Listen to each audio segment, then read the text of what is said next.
Halo Bagger Hunter, ketemu lagi dengan saya Ros Perwita di channel The Investor.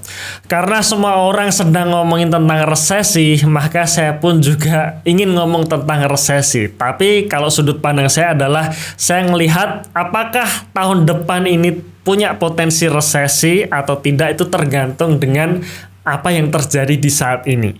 Jadi saya akan lebih fokus untuk melihat kondisi saat ini, karena kalau kondisi saat ini bagus, ya kemungkinan besar di tahun depan itu tidak terjadi masalah atau tidak terjadi resesi seperti itu ya. Tapi kalau misalkan di tahun ini kondisinya sudah tidak bagus, maka potensi resesi di tahun depan itu juga kian nyata. Karena pada dasarnya semua yang terjadi di tahun depan ditentukan oleh apa yang kita kerjakan di hari ini, seperti itu kan ya.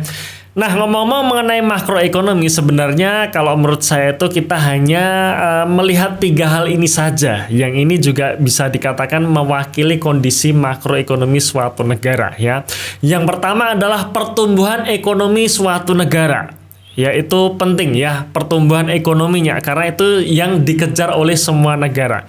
Kemudian yang kedua adalah bagaimana tingkat suku bunga bank sentralnya. Ya, dan yang ketiga adalah bagaimana tingkat inflasinya ya. Jadi pertumbuhan ekonomi, suku bunga, dan inflasi.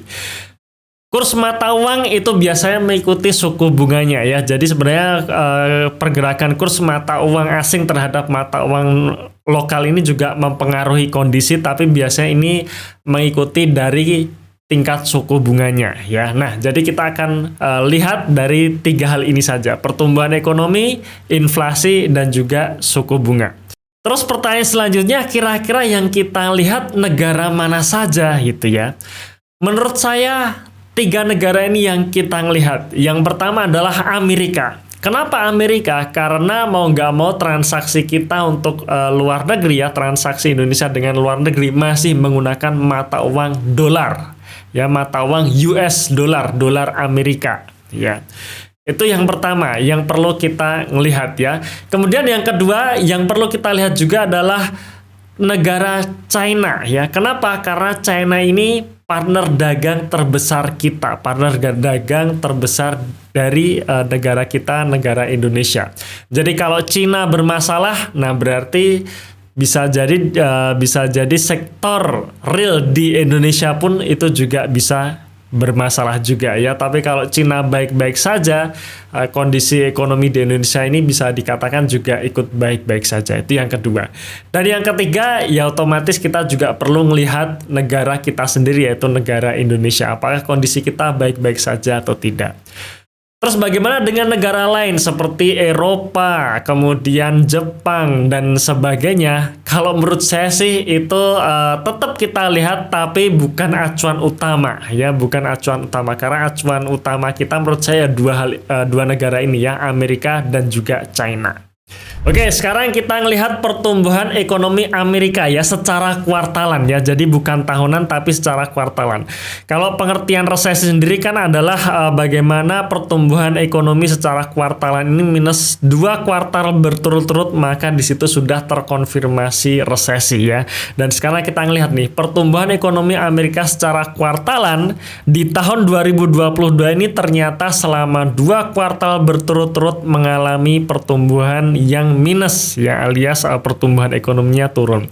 Nah, kalau pertumbuhan ekonomi turun seperti ini ya bisa dikatakan bahwa Amerika saat ini sudah terkonfirmasi oleh resesi ya, sudah terkonfirmasi resesi.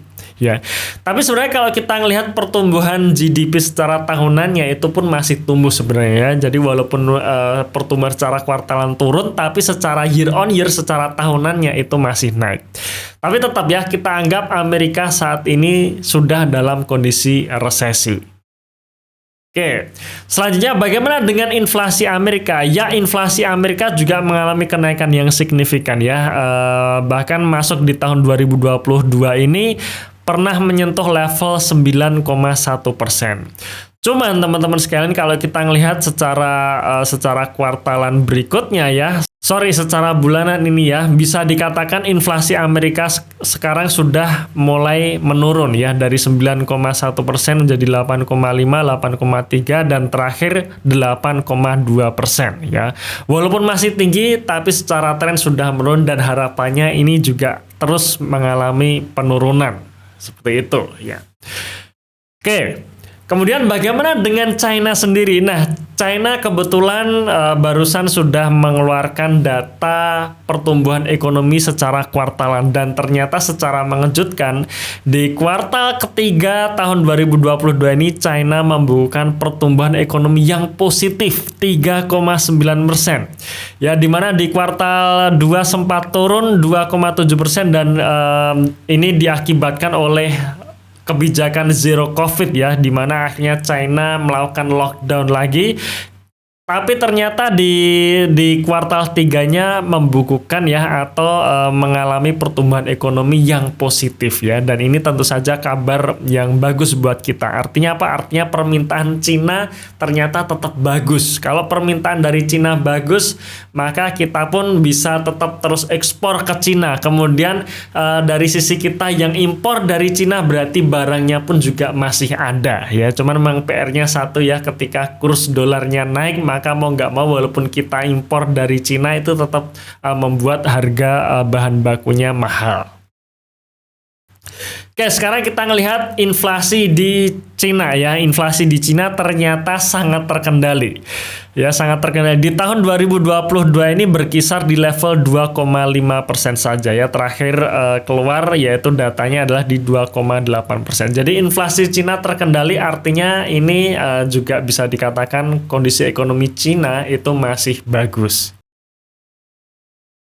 Nah, sekarang kita ngelihat kondisi ekonomi kita ya, yaitu Indonesia. Dan kita ngelihat secara kuartalan, bagaimana pertumbuhan ekonomi kita secara kuartalan. Ternyata secara kuartalan pun Indonesia menunjukkan pertumbuhan ekonomi yang positif ya.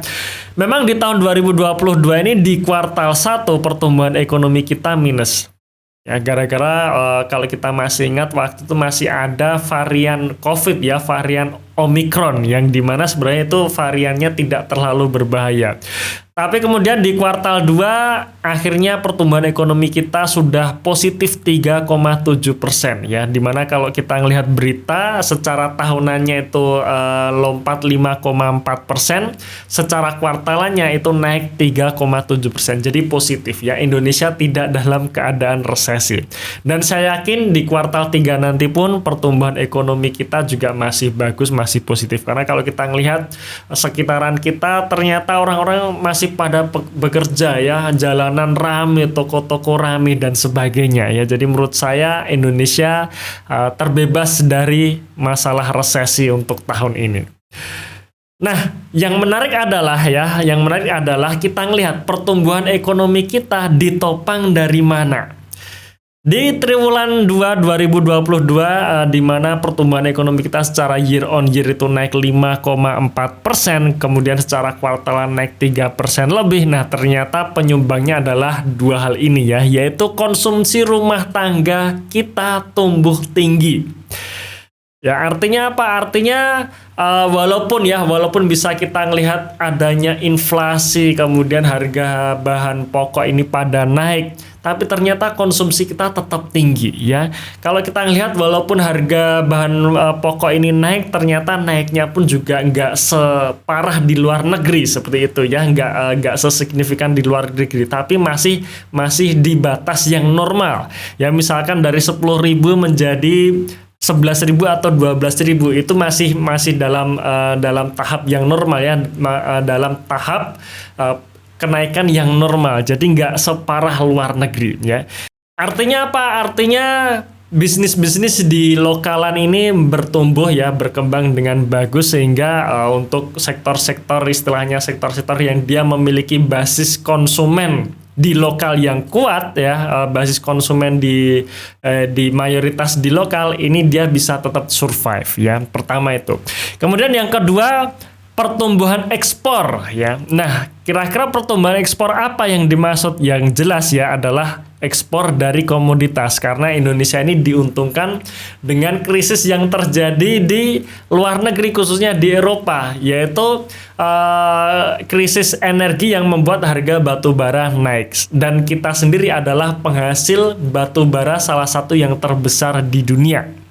Ketika harga batu bara tinggi, kemudian kita banyak ekspor batu bara, maka kita akan mendapatkan penambahan devisa ya dari penjualan ekspor batu bara tersebut, yang itu artinya juga akan mempengaruhi dari pertumbuhan ekonomi negara kita ya. Kemudian itu tadi dua hal yang mensupport dari pertumbuhan ekonomi kita. Terus dua hal yang lainnya yang menghambat apa saja? Ternyata yang menghambat ada dua hal ya, alias pertumbuhannya turun, yaitu pertama adalah investasi. Ya, investasi ini apa? Investasi ini adalah capex perusahaan ya. Jadi perusahaan di kuartal 2 ini ternyata mengerem ekspansinya. Itulah kenapa di kuartal 2 kalau kita melihat ternyata banyak perusahaan yang membukukan kinerja yang negatif ya, alias laba maupun salesnya di kuartal 2 cenderung menurun. Itu yang pertama. Kemudian yang kedua yang menghambat laju pertumbuhan ekonomi kita adalah konsumsi pemerintah ya, alias belanja pemerintah. Ya, kenapa? Karena ya kemarin kita lihat beritanya, APBN pemerintah ya ternyata mayoritas digunakan untuk subsidi, yang kemarin beritanya sampai 500 triliun itu ya untuk subsidi BBM. Nah, itu yang menghambat pertumbuhan ekonomi kita. Nah, kalau kita lihat sekarang harga BBM sudah dinaikkan sehingga subsidi dari pemerintah ini sudah berkurang, yang harapannya adalah belanja pemerintah nanti bisa kembali tumbuh, bisa kembali pulih, dan itu juga bisa mendorong pertumbuhan ekonomi ya. Apalagi kalau kita melihat pemerintah sekarang sudah makin gencar dengan pembangunan di IKN. Ya, harapannya memang IKN ini membawa dampak yang besar terhadap perekonomian di Indonesia. Oke, sekarang bagaimana dengan tingkat inflasi di Indonesia ya? Sayangnya inflasi di Indonesia ternyata untuk bulan terakhir kemarin mengalami kenaikan ya 5,9% ya, dibandingkan di bulan sebelumnya yaitu bulan Agustus di 4,69%, di bulan Septembernya 5,9%. Bulan Oktober belum rilis ya, belum keluar karena memang ya belum selesai bulan Oktobernya. Nah, apakah inflasi 5,9% ini jelek? Sebenarnya menurut saya belum tentu. Ya, kita ngelihat lagi kira-kira apa yang menyebabkan inflasi di Indonesia ini naik ya. Ternyata penyumbang inflasi di bulan September kemarin adalah kenaikan biaya transportasi ya. Kenaikan biaya transportasi ini salah satunya dipengaruhi oleh kenaikan harga BBM pastinya ya. Harga BBM naik, biaya transportasi naik. Cuman sekarang pertanyaannya, ketika biaya transportasi naik, kira-kira apakah orang-orang berhenti untuk melakukan transport gitu ya? Apakah barang-barang yang dia harus harus didistribusikan ke seluruh Indonesia menjadi terhenti? Kalau kita lihat kayaknya enggak gitu ya. Yang namanya distribusi tetap jalan. Ya, kemudian yang namanya kita pakai angkutan umum ataupun kita pakai kendaraan pribadi untuk bekerja maupun untuk rekreasi, keluar rumah dan sebagainya ternyata masih jalan juga ya. SPBU ternyata masih banyak yang antri untuk membeli bensin gitu. Artinya apa? Artinya kenaikan transportasi ini tetap terjadi, tapi orang-orang tetap menggunakan transportasi, dan ini juga bisa kita jadikan acuan nih. Oh, berarti sektor transportasi ini menurut saya ini juga diuntungkan ya. Nah, kemudian kalau kita melihat lainnya tidak terjadi kenaikan yang signifikan ya, seperti kenaikan bahan pangan, kemudian housing ya, yang istilahnya perumahan dan sebagainya itu ternyata tidak signifikan ya. Yang signifikan adalah transportasi ini ya. Jadi kalau kita melihat data ini ya, saya mengatakan sektor transportasi itu juga bisa menjadi katalis positif ya, katalis positif untuk sektor transportasi untuk tahun ini ya. Nah, sebenarnya dari analisa yang singkat tadi bisa kita simpulkan beberapa hal ya. Yang pertama, kalau kita melihat kondisi Amerika saat ini sudah terkonfirmasi resesi ya. Tapi menurut saya ini hal yang bagus ya untuk menurunkan tingkat inflasi. Nanti kalau inflasi stabil ya biasanya nanti pertumbuhan ekonomi Amerika akan tumbuh lagi ya. Kita tunggu saja. Yang kedua, ekonomi Cina konfirmasi pulih setelah kuartal sebelumnya dia mengalami penurunan. Nah, kuartal 3 ini ternyata dia positif ya. Artinya apa? Artinya ketika China kondisi ekonominya bagus, maka kita tetap bisa berdagang dengan Cina. Itu intinya ya. Yang ketiga, ekonomi Indonesia ternyata kuat dan juga stabil. Walaupun terjadi inflasi, walaupun harga BBM naik, ternyata itu masih terkontrol. ekonomi tetap terus jalan. Kita ngelihat jalanan juga masih rame. Ya, SPBU ternyata yang antri juga banyak. Toko-toko yang tadinya sepi di bulan Juli, kita masih ingat bulan Juli ini toko-toko pada sepi. Kalau saya lihat sekarang sudah berangsur-angsur mulai rame lagi karena menyambut fenomena akhir tahun, diskon akhir tahun dan sebagainya. Ya, jadi kondisi Indonesia saat ini bisa saya katakan kuat dan juga stabil. Nah, dengan kondisi saat ini, apakah di tahun 2023 nanti akan terjadi resesi? Ya, pasti saya juga jawabnya tidak tahu. Ya, tapi intinya adalah kondisi sekarang masih baik-baik saja.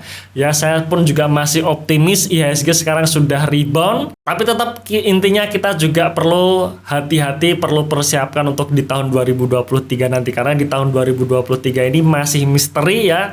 Kalaupun misalkan terjadi resesi dan market crash lagi, menurut saya tidak ada yang lebih parah dari kondisi COVID tahun 2020 lalu ya. Artinya kalau misalkan kita sudah melewati COVID tahun 2020 lalu, di tahun depan ya kondisinya tidak jauh lebih buruk dibandingkan COVID 2020 lalu. Oke, itu tadi opini maupun pendapat dari diri saya pribadi ya. Terima kasih sudah menonton video ini sampai akhir. Tunggu video kami selanjutnya dan salam Passive Income.